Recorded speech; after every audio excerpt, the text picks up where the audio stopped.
Salama Daulu. Even as we all pull together to manage the coronavirus pandemic, our work in other areas of Madagascar's public health system continues.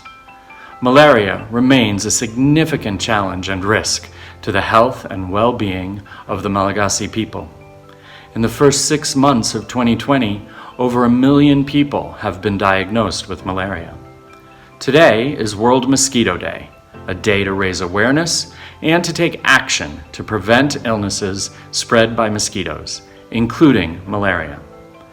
I am honored on this occasion to announce that the U.S. government is donating over 2 million malaria rapid diagnostic tests to the Ministry of Public Health, along with nearly 2 million courses of treatment, to bring healing to those who test positive for the illness. With these tests, Malagasy health workers can know within 15 minutes if a patient has malaria and take the proper steps to provide treatment. The funding for these donations comes from the U.S. government's President's Malaria Initiative, and the supplies are distributed by USAID's Impact Health Project, which works with the Ministry of Public Health to ensure medical supplies are available when and where they are needed all across Madagascar.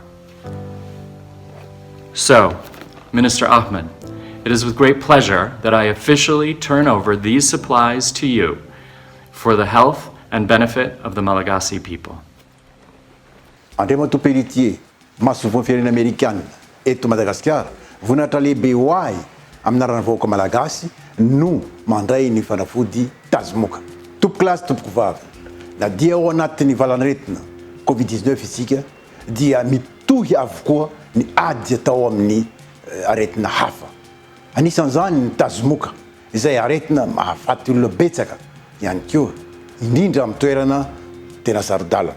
Androany isika dia mandray reto Fitaovam-Pitiliana na test diagnostic rapide, misy eo amin'ny An-Tapitrisa ary ny fanafody ihany koa ACT.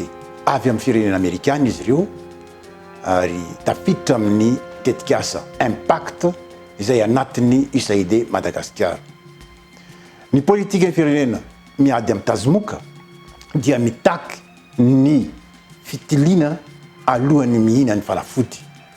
Ka noho izany, ireto fanafody reto, ny tolotra reto dia mamaly ny paikady atao amin'ny Tazomoka. Eto ampamarana dia tolorana sy fisaorana sy ny fankasitrahana ny Governemanta Amerikana amin'ny alalan'ireo mpiara-nombonantoka noho ny fanampiny sy ny fitsinjovana ny vahoaka malagasy amin'ny iadina amin'ny Tazomoka. Hita sy tsapa tokoa ny hirotsoan'ny zareo amin'ny fandraisana anjara amin'ny fanatsarana ny fahasalamam-bahoaka malagasy. Misaotra tompoko lahy, mankasitraka tompoko vavy.